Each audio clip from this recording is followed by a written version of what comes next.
of life again, by which he sketches for people a space in which they can see that their lives are not empty or fruitless or without purpose, but that they have the capacity, all of them, for justice and for courage. People can step into that space called Karbala and they can assess their lives, even in the worst moments, as not something futile, not something without meaning, but as fruitful. It looks like a resounding defeat, the Battle of Karbala, but in fact it possesses all of these glimpses of a final victory, so that you cannot treat Karbala the same way that you treat other battles that you learn about in your history books like Waterloo or Trafalgar. You can't do that, because if you do that, you are negating the influence that Karbala as an event has had on countless people through 1400 years or more. Karbala, I think, pulls and shapes people the way the moon pulls and shapes the tides. So, Karbala. Let's get back to Fatima. I was a student of Arabic and Islamic studies just generally, and then one day I had a lecturer who was a British Catholic expert in Shia Islam. He's now living in Jerusalem, and he gave us our first lectures on Shia Islam. And the day he spoke about Karbala was the day that I knew I'm going to spend the rest of my life studying this battle and what it's about. And so I was going to write my doctorate on Hussein, and I was going to do a comparative study of these two men, Hussein and Jesus, two men with virgin mothers who are both women of grief and sorrow, but are also both extraordinary intercessors on the last day. And as I studied Hussein, I thought I better read something about Fatima, and I could find nothing about Fatima. Nobody had written anything about Fatima. Couldn't understand this. I couldn't understand how this woman, who was the last surviving child of the Prophet, this woman about whom he'd said, Fatima is a piece of me, whoever angers her angers me, this woman about whom he had said, God himself gets angry for the anger of Fatima, I could not understand why nobody had written about her. In my tradition, in Catholic theology, there are thousands of books about Mary, whole shelves devoted to her. Fatima, besides one or two pamphlets and a few other things, I found nothing. So I decided to write on her, and I wrote what I hope and believe is the first substantial work on her life. But there were a number of things that puzzled me about Fatima. The first thing was I couldn't understand why Western Islamic scholars, non-Muslim scholars, were so disparaging about this woman. Because they are disparaging about this woman. There is specifically one Islamologist, a man called Lamens, Henri Lamens, long dead now. He said, she is the most depressing, the most mediocre woman I have ever dealt with. He said she is boring, she is insignificant, she had no special place in her father's life. In fact, she did nothing but irritate her father. He was dismissive of Fatima. He said, she's a sad creature. All she does is cry all day. I don't understand, he said, how the Shia have made this woman interesting, because there is nothing about her that is interesting. He said, the best thing for Fatima is she should be left to cry. That's her best role. He was not a clever man, and he was a Jesuit priest. Not a clever man, because he didn't realize that weeping is one of the major features of Shia spirituality, that weeping in Shia Islam is a crucial part. It's nothing to be disparaged. All things weep for the tears of Fatima, but he didn't know that. All the tears of the Shia here on earth are nothing more than a small way of sharing in the tears of Fatima and in her sorrow, and a way of bringing consolation to her heart. She is, in this Beit al-Ahzan, the house of sorrows, she is the mistress. And her sorrow is one of her chief and most important features.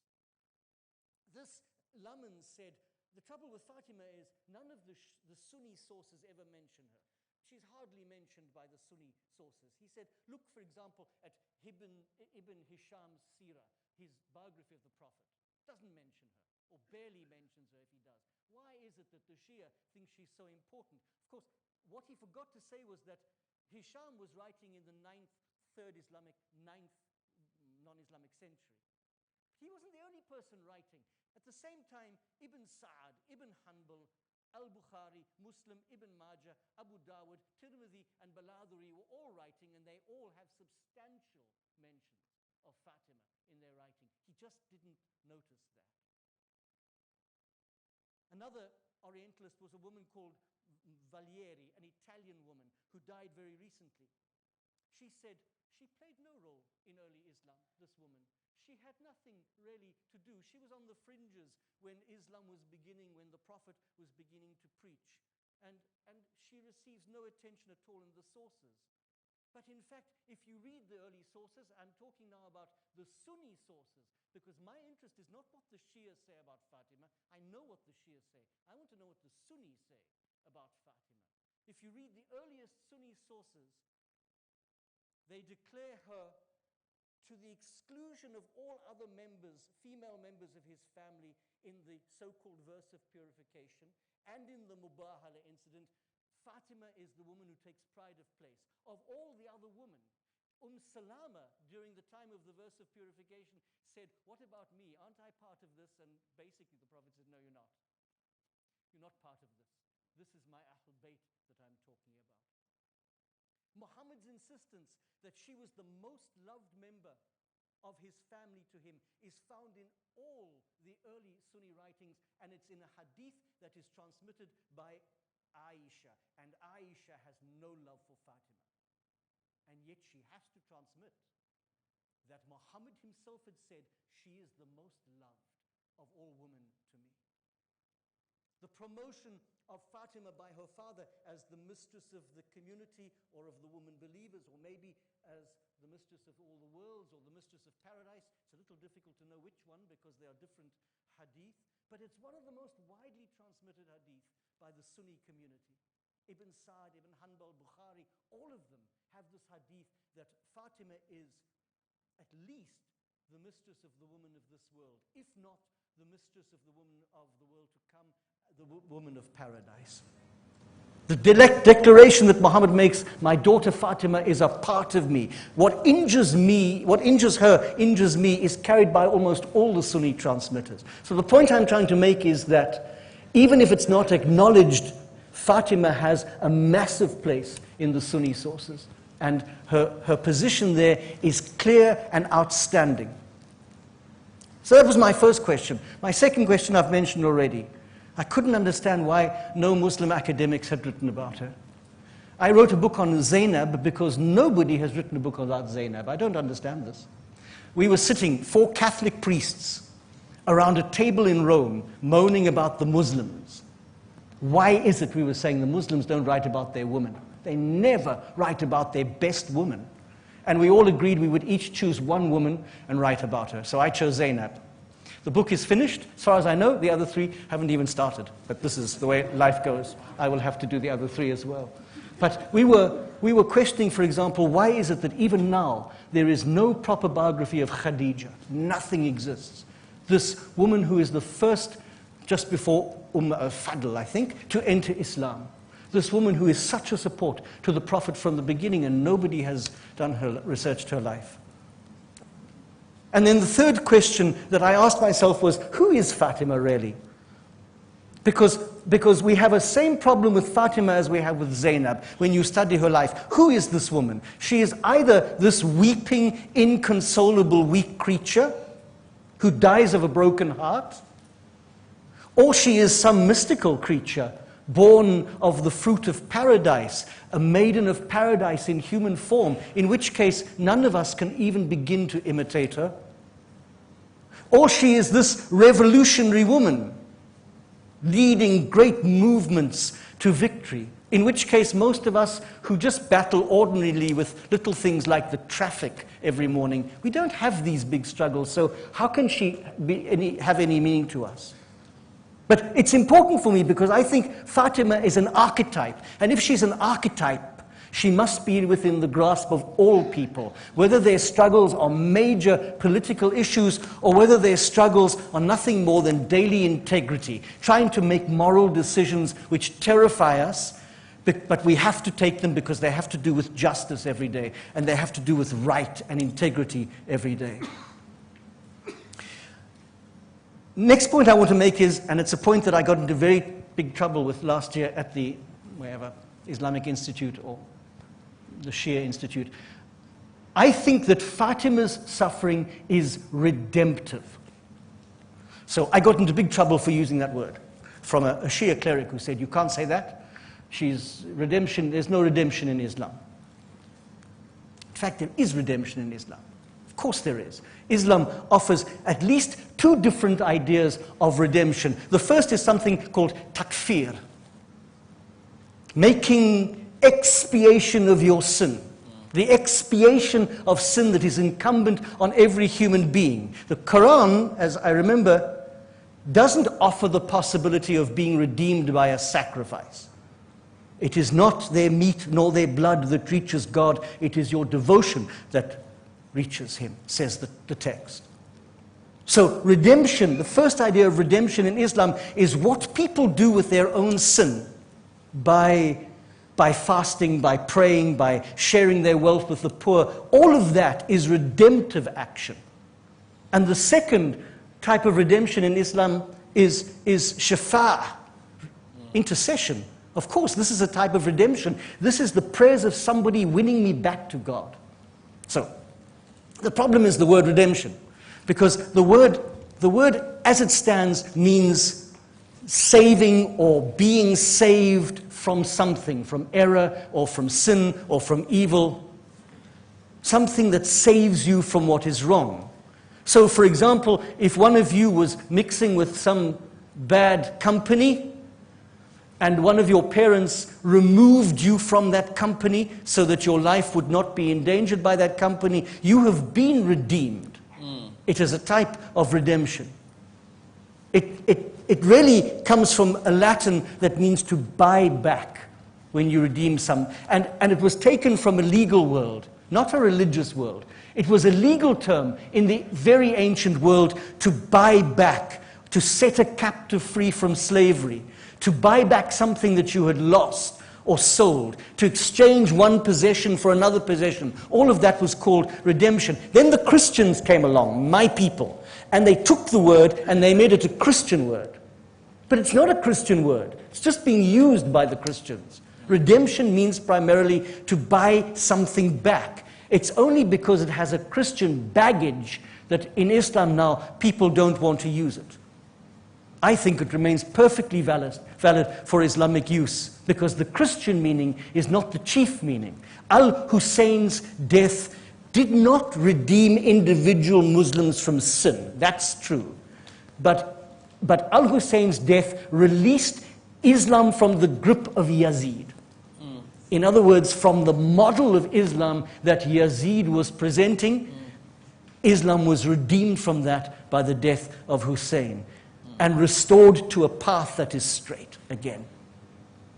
How is the world redeemed? In a sense, it continues to be redeemed. Islam continues to be redeemed by the participation every year in the festivals of Muharram. It's a wicked generation we live in, says the New Testament, but our lives are meant to redeem it. And our lives redeem it by taking part in those festivals, by weeping and remembering Hussein. So could I end by suggesting that the sufferings of Fatima, in their type, in other words, in the type of suffering she had to endure, the sufferings of Fatima are the very same sufferings that millions of people endure every day. Millions of people endure the loss of their beloved father or the loss of their beloved mother. Millions of people receive every day the same sort of ill treatment that she received at the hands of the authorities. The injustices that were given or meted out against her husband and then against her. Millions of people every day have to battle to stand up for the truth, even though they know it's going to make them unpopular, or their family might turn against them, or people who love them might be angry with them. But they still have to make those moral decisions to stand for what is true, as surely as Fatima had to make this moral decision against what the first of the Rashidun was saying and doing, or that first Islamic leadership was saying or doing, in order to stand for what is true. Millions of people have to make those decisions, and therefore I would suggest that Fatima's sufferings are the same sufferings as everybody suffers every day, and that if her sufferings are redemptive, then our sufferings can be redemptive too, in small, everyday ways, as faithful Shia Muslims can win Shia Islam back to the path it's meant to walk on. I think we'll stop there. Fantastic, thank you.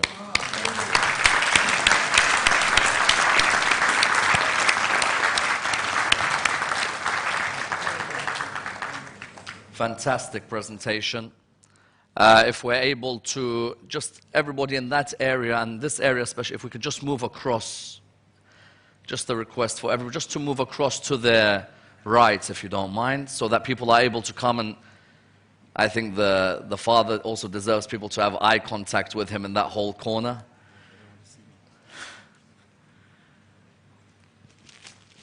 Okay, so fantastic presentation, if I say so myself. Thoroughly enjoyed it. And I will begin by asking the father a couple of questions myself. And then we'll open the floor to the sisters and to the brothers for them to ask. Simple questions. That's simple. He's saying simple questions. Well, they're all simple, don't worry. I'm sure you'll have your ways of getting around them. In terms of, I'd like to ask first, before we move to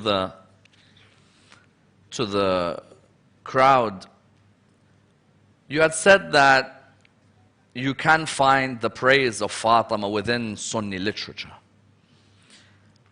But then clearly there is this disparity that seems to exist, where she's there, but we're not going to give her the same accolades as some other ladies have ever since received.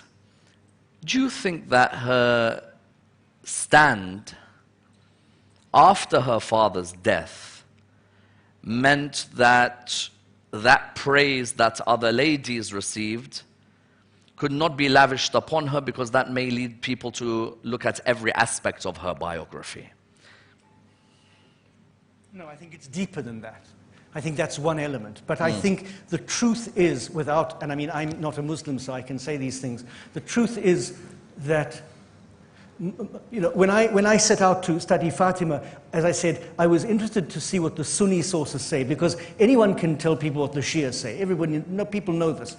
But I was very keen to fight against the Orientalists who had said she's not important in the Sunni sources, when in fact she's clearly important in the Sunni sources. So that was my aim. My thought about Fatima in the Sunni sources and in the development of those sources is that the Sunni sources lack imagination. In other words, they haven't been able to create a theology. And the key for me about understanding Fatima in Shia Islam is that the Shia sources, so the Hadith certainly, but also the great Shia scholars, have built a theology, a tradition around Fatima that is not found in Sunni Islam. Now, I can say this because that is the key thing that separates the Catholics from the Protestants. The Protestants have no imagination, I think. This is not going to be publicized, is it? We're trying to stop a Sunni-Shia war at the moment. You are not a Catholic Protestant. In the sense that Catholic tradition puts a great deal of stress on tradition. And by tradition, I mean that theology that is built up around a person beyond the texts. That you can read the texts faithfully and then begin to theologize or write theology. And the position of Fatima in Shia Islam is this woman around whom a great deal of very important mysticism and theology has been created, but it's all based on what the texts say. You know, if she is part of Muhammad, then that says something very important about her.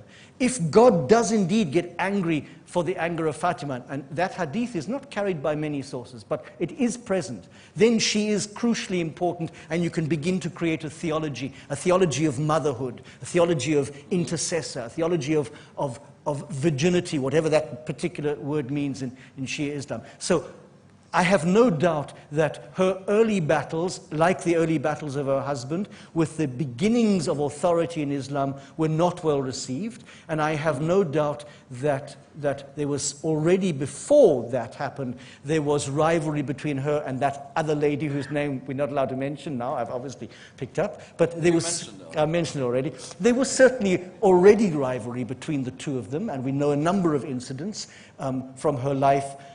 So I think that was part of it. But the real issue for me is this inability to create theology and a mystical tradition around her that exists in Shia. And Shia Islam has the capacity to do that. Sunni Islam, I think, lacks that capacity. And when you mentioned something which we all had to, just the mic if you don't mind. You mentioned something which we all had to deal with in our understanding of Fatima.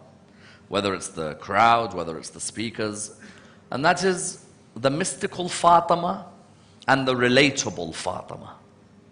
So one group of scholars, when discussing her, want to keep referring back to this very mystical lady in every single part of her life, whether it's from her birth, from the supposed apple eaten on the ascension of the Prophet Muhammad, where he informs Khadija of what's taken place. And then you've got, however, other parts which people want to relate to more, and that is her as a wife, her as a mother, the trials and tribulations. Which of these two do you feel best represents, and is a fusion possible? I think that the only solution is a fusion, and exactly the same issue with Fatima as with Zaynab. You have this woman, Fatima, about whom you have, of course, all of this mystical tradition, pre-existence, the ashbah tradition, the figures in paradise, the fruit of the tree that Muhammad ate before she was conceived, Fatima speaking to her mother in the womb, the mystical or the heavenly midwives that come at the moment of her birth. Fatima is already pronouncing the Shahada as she is born. All of this mystical tradition, I think, is quite important.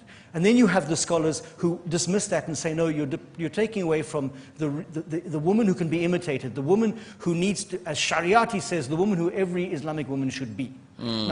Now, I think that Fatima must be somewhere in the middle, because my worry about her, and especially about Zaynab, is that at a particular moment in Islamic history, recently, these women were taken and they were made into revolutionary models for people. And the fact is that most of us are not involved in revolutions. Most of us are involved in ordinary everyday life, making those little decisions we have to make. And the moment a woman becomes a revolutionary model of fearlessness, leading, then she's in the same position as a woman who's so mystical you can't get near her. So we have to pull Fatima down from both positions, but without detracting from the fact that she was heroic. There's no doubt about this.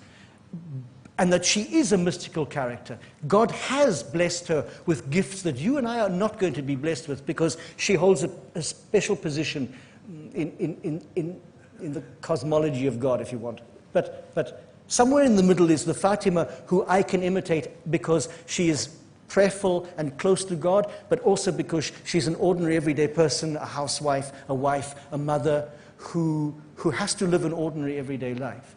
I think it's seen more clearly in Zaynab, because in Zaynab, and I don't want to, I mean, I would talk about Zaynab if you'd let me, but you're not going to. So the thing about Zaynab is, my fear about Zaynab is, she's presented as this heroic, fearless woman, whereas I insist in my work, she was terrified at Karbala, absolutely terrified. And she broke down a number of times on the battlefield when she saw what was happening around her. But she was also absolutely heroic a few days later when she stood in front of Yazid. So you have this transformation, and I think you see it in Fatima as well. The Fatima who I read about after the death of her father is transformed in some way. She's terribly distressed, but she's out campaigning for her husband. So she's not this purely mystical woman, nor is she just an heroic figure of political liberation. She's something in between. We have to try and capture that. Beautiful. My final question before we open to the floor.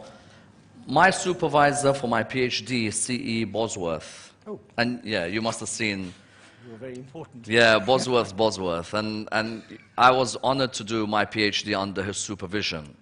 But one thing I could never understand, and I used to tell him this, is you know so much about Imam Ali alayhi salam and the Ahl al-Bayt. Do you just study them, or do they have a spiritual impact on your life? And when it came to Bosworth, I think he has this ability to separate, well, this is the way we Orientalists look at sources, and these are interesting figures. And I enjoy writing about them. It's a good story. Was there ever a moment in your writing or your research on Fatima al-Zahra where you felt that heartbeat go a bit faster, or goosebumps upon a certain incident, or even a tear being shed at a certain moment? Certainly, the laments of Fatima after the death of her father, the laments that she speaks out, and they're a mixture of grief and anger against what's happening and the betrayal that she's experiencing. I found those laments very moving. I relate to Fatima in a way the way I relate to Mary. You know, so you have these women who are intercessors, close to God, have lived human lives which have not been without immense difficulty and suffering. I mean, so you have this picture of Mary watching her son die, and then Fatima from some other place watching her son die. So I was able to, and there's some Orientalists. There's Massignon, the Frenchman. Massignon fell in love with Fatima. He was a priest, an Oriental priest of the Orthodox, but he adored Fatima. He absolutely loved Fatima. Even Madelung in Oxford definitely takes the side of the Ahl Bayt. Yeah. He's written this famous book, and you can, as you read him, you know. I also, in reading some of the Sunni historians, think they were very sympathetic, far more than they should have been, to the Ahl Bayt in their writings. Even Tabari, in his chronicle, is actually quite sympathetic to Hussein, although he doesn't go as far as saying it, but you can pick it up. So, yes, I have profound devotion to Fatima, and she is one of the people I hope to meet one day. She's on a list, of course, of people that I hope to meet one day. And I find it hard to understand how people can't be moved by Karbala, all things considered. And as I say to some people, when you read the accounts of the battle and some of the poetry of these youngsters who go out to fight, it's just extraordinary stuff. Yeah, so. Ahsantum. Okay, from the brothers, we'll take the first question. Yes, Doctor, go ahead.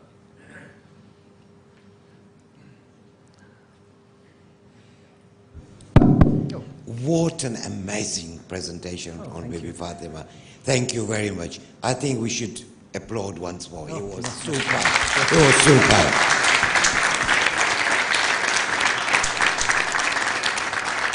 Okay, my worry was that you have told us half a story about Lady Fatima. Yep. What happened after the death? And you said she fought for the imamat of Imam Ali, her husband. What was happening between her and the Khalifa? We hear quite a lot from Sayyid Ammar and many reciters about pushing of the door and how miscarriage. Some Shia scholars say, no, that's not right, didn't happen. What does your research show on that, please? Thank you. So you have a number of incidents, and I may not get them in order, but you have the famous Saqifa meeting, which is done in secret. So while the Ahl Bayt are preparing the Prophet for burial, there are other people already meeting to discuss leadership without the presence of the Ahl Bayt. You have that. Then you have the incident of the attack on the house. And that is, there are some Shia scholars who, I don't know if they deny that it happened, but I think they play it down, that it wasn't that violent and that nothing actually happened, that it's an exaggeration. Whereas there are others who talk about the house being entered by force, Fatima coming unveiled out in great anger, getting pushed against the door, miscarrying perhaps her son. So you have that. Then you have the Fadak incident with the denial of Fadak to Fatima by Abu Bakr. And there are a number of attempts, not just by Fatima. Ibn Abbas goes, a few others go, maybe some of the other wives of the Prophet are supporting her in this, who go and try and get this. Furthermore, there are a number of Sunni commentators like Suyuti, who is convinced in his tafsir that in fact Fadak belonged to Fatima and should have been given to her. So you have that, her anger with Abu Bakr, and again it's disputed whether she saw him at the end or not. Some say that she did see him on her deathbed, but just to please her husband. Others say that she wouldn't see him, her burial in secret. She doesn't want herself to be seen because she's obviously wasted and sickly. So you have this whole string, and in the midst of that, her terrible grief over her father's death. You know, she insists, for example, on having his shirt, and then keeps fainting. Every time she holds it close, she faints. The Bilal refuses to do the adhan after the death of Muhammad, and then Fatima asks him to, and he does it for her. So you have a whole string of blows, one after the other, until her own death, 6 months perhaps after the Prophet. You know, the Fadak story is very complex. There are books now about Fadak, but I follow the fact that there are Sunni experts who agree that in fact it was hers. And if it was given to Fatima during her lifetime, then it can't be part of her inheritance because it already belongs to her. Something is wrong with the story, because the general idea is that the Prophet gave her, after the Khaybar, the Prophet gave her Fadak. So how is it that it's then treated as inheritance? It already belongs to her, but it's a complex. 4 years before he dies. Yeah. So if I give you my book, then when I die, it doesn't become inheritance. You already own it. So nobody can take it away from you and say this is inheritance. It's only if there had been a will, which there seemed to not have been, but some written document that it could be called inheritance. So there is some great trickery here. But it's very, I mean... What's that? He says, you have more knowledge than me. Oh, no, my brother, no. He knows more about Catholicism than I do. I think we should get him resident alim for this community. It's a good time for me to retire. You can retire, yeah. And just to add, while the majority of Sunni scholarship denies the incident of the door, the few that accept it, it's interesting that they say it's two fallible people having an argument, which I think we need to understand that sometimes when we look at the lens of history, sometimes the lens we use, you know how the designer of glasses, his name is, or her name is on the side of your glasses on the frame? We're using theological lenses sometimes looking back at history. The Shia theological lens will look at Fatima infallible versus fallible. Whereas the Sunni theological lens says both are prone to error and mistakes. So if they've had a skirmish or a fight, she's not ma'soom, he's not ma'soom, these arguments happen. Because if the main man of the religion, the theology reached the conclusion that the main man of the religion can make mistakes, who are Fatima and the first caliph. So it's interesting that sometimes those who do accept it, you think, oh, look, and he'll say, well, they're just two people who make mistakes. It happens. Yeah, but a question from the sisters, please.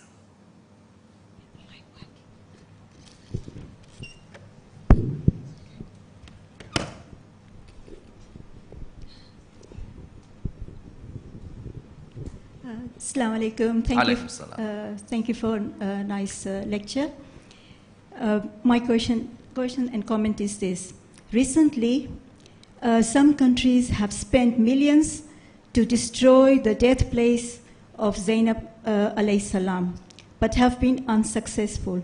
Have you mentioned anything about the people like Hezbollah and Iran, how they saved this place?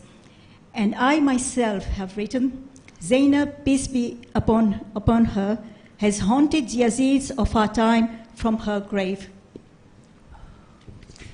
Well, this is a big problem because her burial place is not absolutely secure. So I had some, and thank you for that question, I had some real difficulty trying to discover where she's buried. And there are a number of options given by various scholars. So certainly Medina is offered as an option, although I think Medina is unlikely as her burial place. There are other options given as Cairo. When I was in Cairo living there, I went to visit the masjid, the shrine of Zaynab, without ever knowing that I would one day write about her. And there's quite a lot of support for her burial place in Cairo. There's at least one famous Sunni Sufi mystic, Ali al-Khawas, who is writing 15th century maybe. I think I might be wrong, but anyway, he insists that every day he used to go to her tomb to ask her intercession. He said, Bidun shakka, without doubt, the woman in this tomb is Zaynab bint Ali, not some other Zaynab. This is in Cairo. And he was determined that this was her and that he made intercession. But of course, the popular belief is Damascus, or just outside Damascus. That is the popular Shia belief. And I haven't gone into this more than to say, I'm not sure how we're going to solve this problem of where she is buried, because for the two places, not Medina, but for Damascus and for Cairo, there are strong arguments, and I'm not sure if we can ever find out where she is buried. So I don't know if the sister has any opinion on that.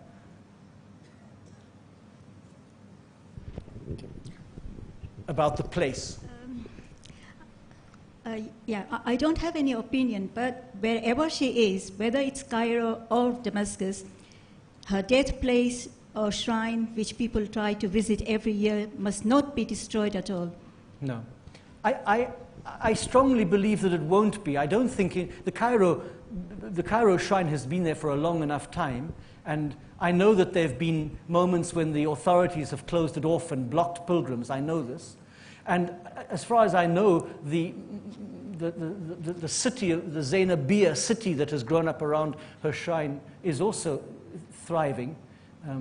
So I didn't come across any real issue about attempts to destroy it. My biggest problem was trying to identify where she might be, because it's quite an important issue, to know where she is. And I came to no conclusion. I simply said that Cairo certainly had some strong.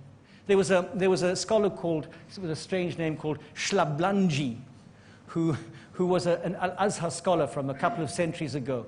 And he insists, of course, Cairo, but that's because he's an Al-Azhar scholar.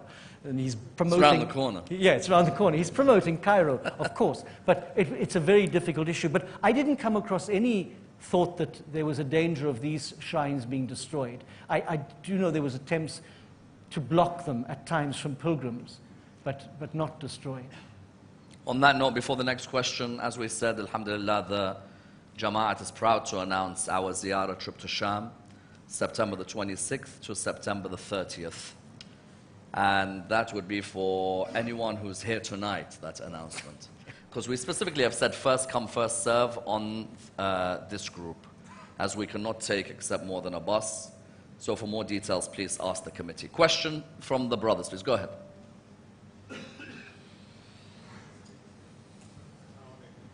Alaykum as-salam wa rahmatullah. We'll come back to you.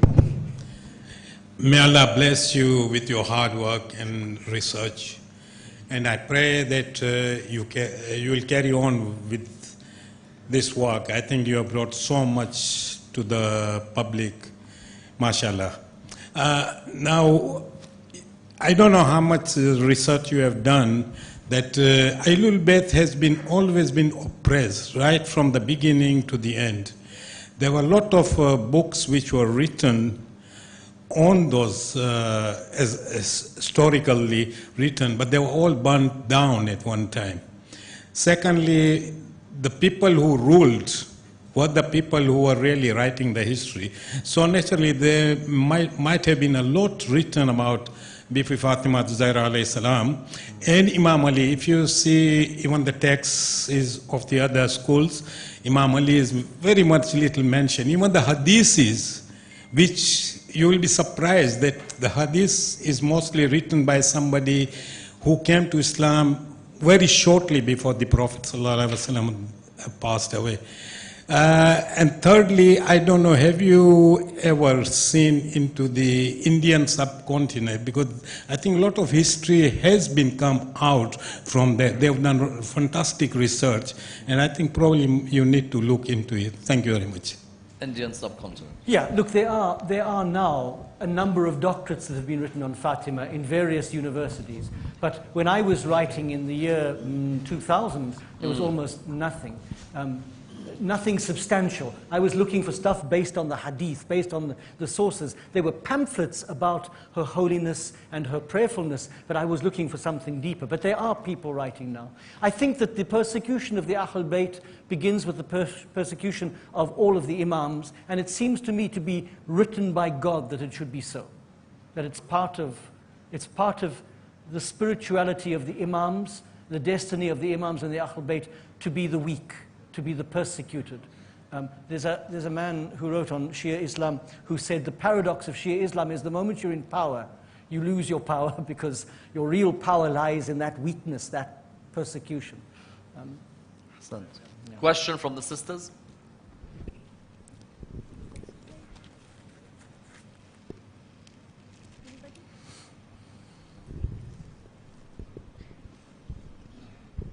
Assalamu alaikum. Thank you very much for the talk. My question is regarding one of the comments you made earlier around the lack of text that exists for Lady Fatima. In your view, and perhaps given, coming from the Catholic Church, how would you say we could make her more accessible by perhaps drawing parallels to Maryam? And particularly, I think of that point around redemption. And the fact that she does, Lady Fatima does exist in Sunni texts and perhaps in Orientalist thinking, but is not given enough credit. Yeah. Just how you think to make it more accessible to other schools and perhaps other faiths as well. Thank you. Thank you for that. In terms of a sort of interreligious moment, I think that generally down through the years, the two Marys have been put together. So Maryam of the Quran and Mary in Christian theology. I think that's the wrong comparison. I think the real comparison is Mary and Fatima. That's the real comparison. Because there you have these two virgin mothers, intercessors, women of suffering and sorrow, whose sons are both killed for the sake of justice or standing for justice. So the parallels are massive. So in terms of a sort of a Catholic Shia dialogue, and there's a very strong Catholic Shia dialogue all over the world, you already have a marvelous parallel between those two people. And of course, there's the whole question of Mary appearing at a place called Fatima. Well, that's a whole very interesting story.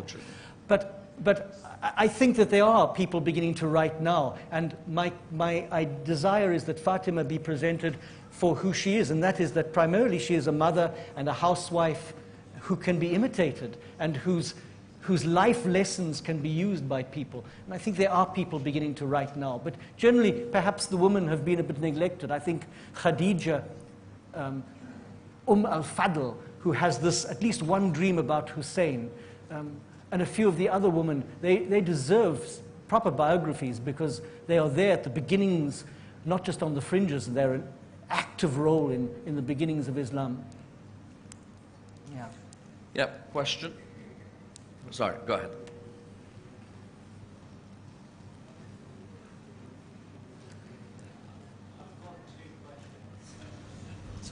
I've got two questions. First is this whole Fadak thing about land and how Bibi Fatima tried really hard to fight for her land. Why do you think she tried? Why do you think it was such a big battle? What was the objective behind it? Because ultimately all it was land, which was fruitful, fertile, and it was a source of income. Why was it such a big deal, in your opinion? And secondly, is there a correlation between that place in Portugal called Fatima and the Fatima that we speak about today? Okay, second question first. No, there isn't. No correlation at all. Well, you would say that. The Fatima in Portugal is named after another Fatima, the wife of one of the later caliphs of Islam, but not the Fatima, not daughter of Muhammad. So there is, and people ask me that all the time, and then I have to say, no, it's not, you've got the wrong Fatima. But Father, could you just explain what happens in Portugal with Fatima? So what's happening with these young girls who are there? So Fatima is a place of devotion for Catholics. It's a place where Mary is said to have appeared in 1913 to a group of shepherd children and insisted that the world needs to repent, that people need to go back to prayer and repentance. And it still is a major place of pilgrimage, specifically for Catholics. But there has been, over the years, there has been this, some Islamic scholars have said, no, you see,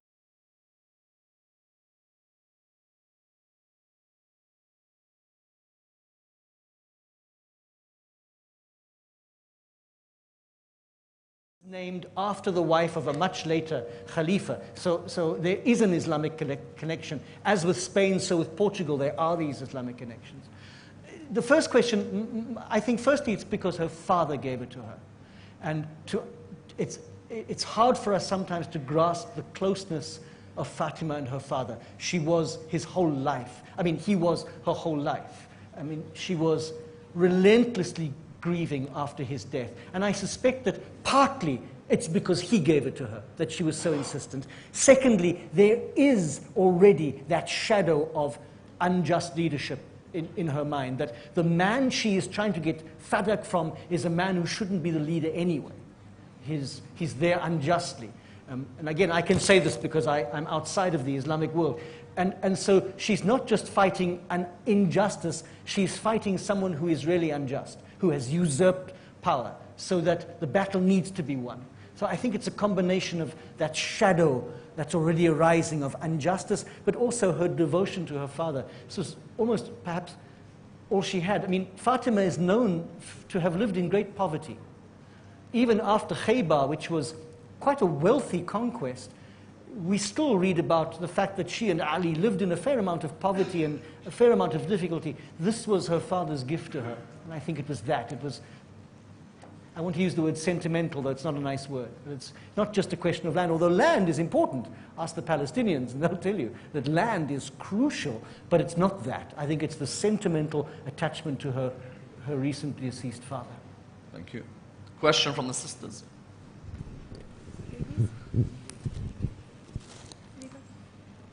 No, Syed, not for the moment. Nothing. Okay, just... Sorry, we have a question, Syed. Okay, go ahead.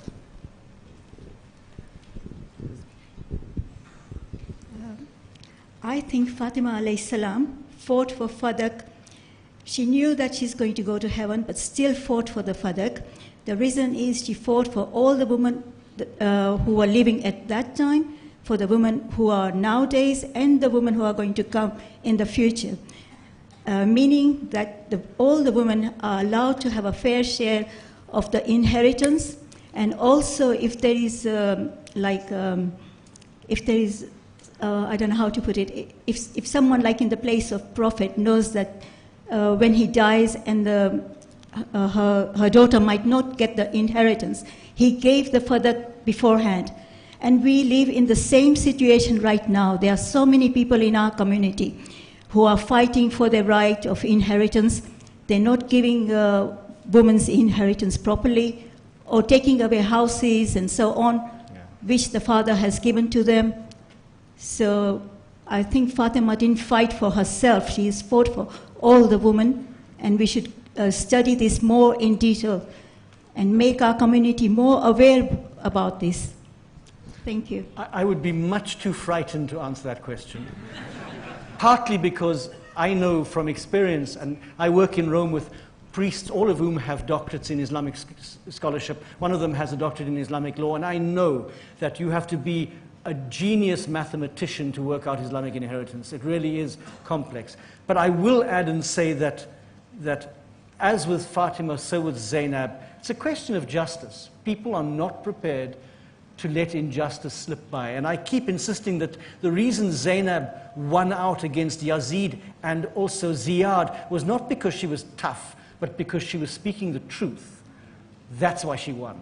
And it's the same with Fatima. It's everything you say, but more than that, it's a question of not allowing injustice to continue without fighting hard against it. Thank you. Question here. Do we have a mic here, please?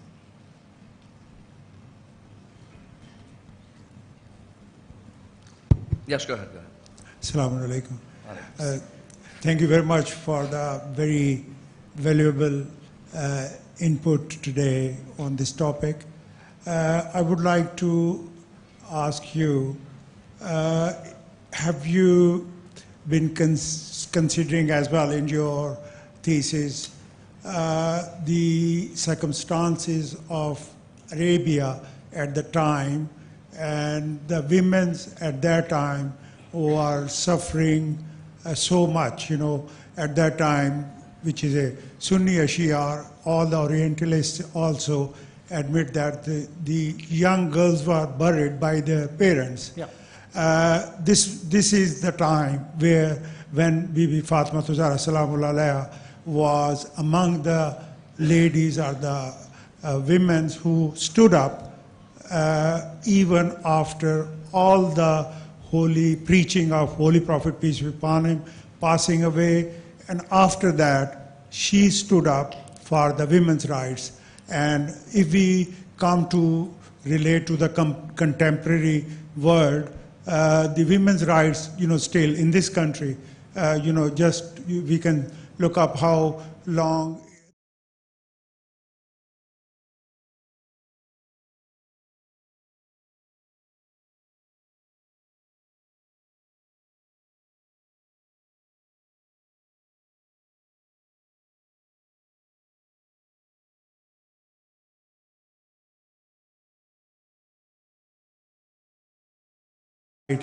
of this contemporary world.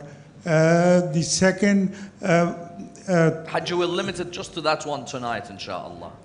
Just very brief. So we can just get a couple more. Very brief. You mentioned about Bibi Fatima Zahra Salamullah Alaiha, but there are, in the Sunni side, there are some sisters being mentioned that the Fatima Zahra Salamullah had some sisters, as well.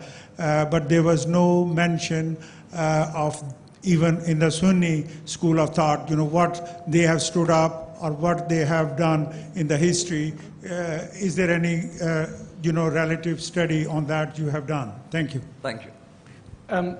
So in terms of the first one, there's absolutely no doubt in the minds of scholars that the coming of Islam improved dramatically the position of women living in the Arabian Peninsula. This is unquestionable, that their status before Islam and then with Islam was completely and utterly changed. And therefore, it could be a very good point of argument that one of the reasons, again, that Fatima stood up for Fadak was that she was continuing that tradition of improvement of the status of women.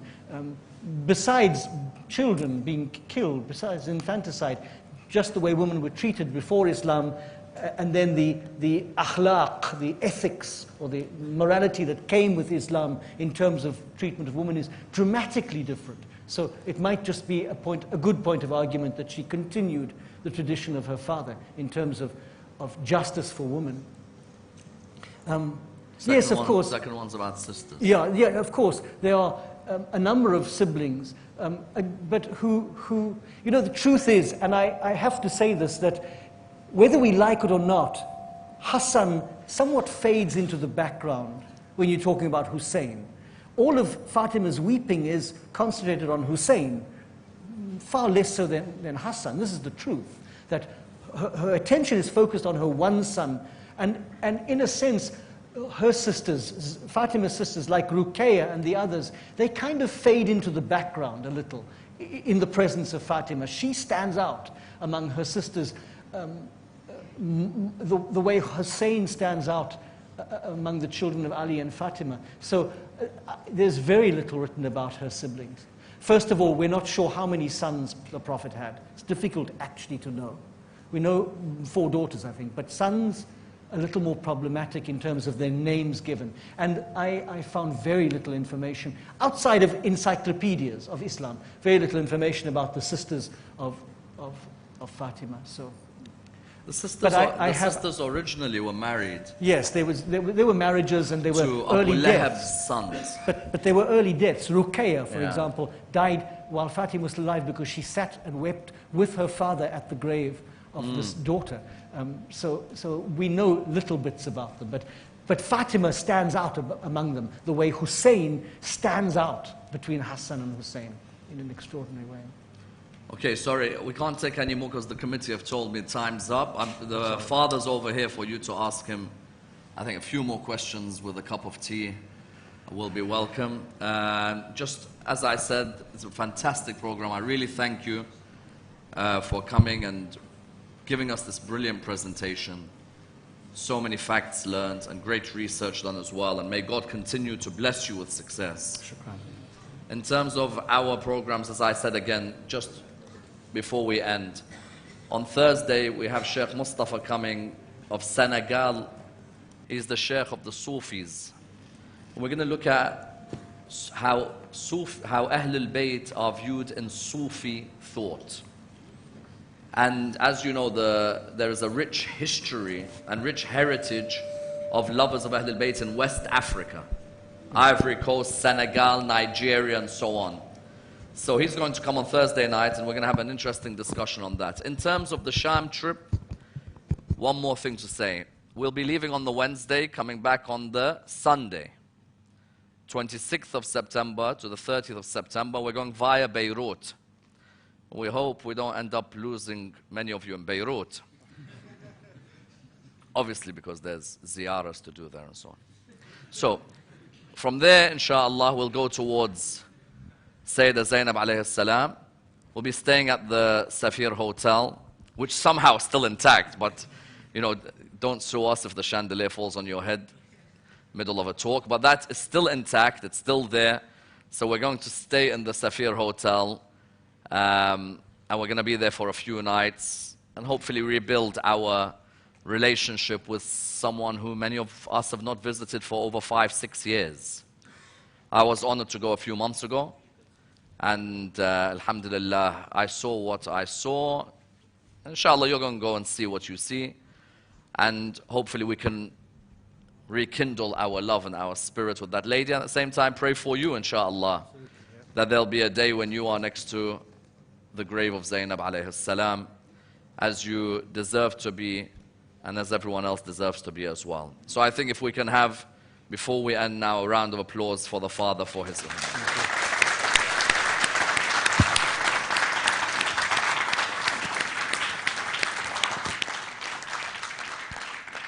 Just going to recite some poetry. Muhammad wa ali Muhammad bulantat salawat.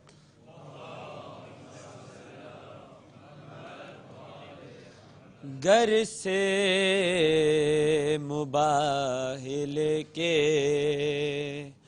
लिए पंजतन चले गर से मुबाहिल के लिए पंजतन चले कुछ फूल थे जो बन के विकारे चमन चले और उस काफिले की जीत पे क्यों ना यकीन हो जिस काफिले के पुश्त पे खैबर शिकन चले गर से मुबाहिल के लिए पंजतन चले बर मोहम्मद वाल मोहम्मद बुलंद सलावत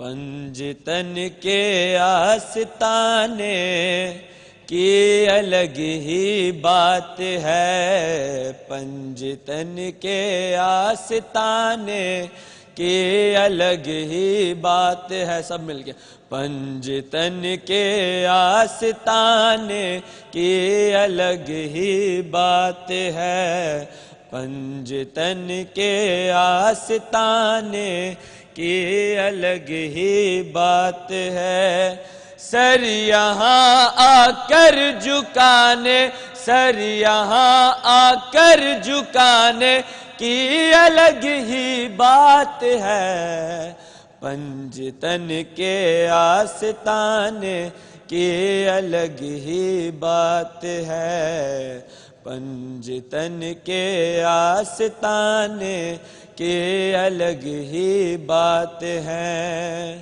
یوں تو جنت کی غذا خود بھی تبرک ہے مگر، یوں تو جنت کی غذا خود بھی تبرک ہے مگر، نظر مولا کہہ کے کھانے کی الگ ہی بات ہے، پنجتن کے آستانے کی الگ ہی بات ہے، پنجتن کے آستانے کی الگ ہی بات ہے۔ بعد تکبیر و رسالت محفل شبیر میں، بعد تکبیر و رسالت محفل شبیر میں، حیدری نعرہ لگانے کی الگ ہی بات ہے، پنجتن کے آستانے کی الگ ہی بات ہے، پنجتن کے آستانے کی الگ ہی بات ہے۔ ویسے بھی منکر کو جلنا ہے جہنم میں مگر، ویسے بھی منکر کو جلنا ہے جہنم میں مگر، ذکر حیدر سے جلانے کی الگ ہی بات ہے، ذکر حیدر سے جلانے کی الگ ہی بات ہے، پنجتن کے آستانے کی الگ ہی بات ہے۔ یا علی یا علی یا علیہ یا مرتضی کہتے ہوئے، یا علی یا علیہ یا مرتضی کہتے ہوئے، کعبے کے چکر لگانے کی الگ ہی بات ہے، پنجتن کے آستانے کی الگ ہی بات ہے۔ فخر ہے جبریل کو قرآن لانے پر مگر، فخر ہے جبریل کو قرآن لانے پر مگر، شاہ کا جھولا جھلانے کی الگ ہی بات ہے، پنجتن کے آستانے کی الگ ہی بات ہے، پنجتن کے آستانے کی الگ ہی بات ہے۔ آج بھی کرب و بلا میں حر بناتے ہیں حسین، آج بھی کرب و بلا میں حر بناتے ہیں حسین، آج بھی اس کارخانے کی الگ ہی بات ہے، پنجتن کے آستانے کی الگ ہی بات ہے، پنجتن کے آستانے کی الگ ہی بات ہے۔ لاکھ ہم کرتے رہے منبر پہ حیدر کی ثنا، لاکھ ہم کرتے رہے منبر پہ حیدر کی ثنا، دار سے مدحت سنانے کی الگ ہی بات ہے، پنجتن کے آستانے کی الگ ہی بات ہے، پنجتن کے آستانے کی الگ ہی بات ہے، برسر کرتاس اکبر منقبت کی شکل میں، برسر کرتاس اکبر منقبت کی شکل میں، خلد کے نقشے بنانے کی الگ ہی بات ہے، پنجتن کے آستانے کی الگ ہی بات ہے، بعد تکبیر و رسالت محفل شبیر میں، بعد تکبیر و رسالت محفل شبیر میں، حیدری نعرہ لگانے کی الگ ہی بات ہے، پنجتن کے آستانے کی الگ ہی بات ہے، پنجتن کے آستانے کی الگ ہی بات ہے۔ بر محمد و آل محمد بلند تر صلوات۔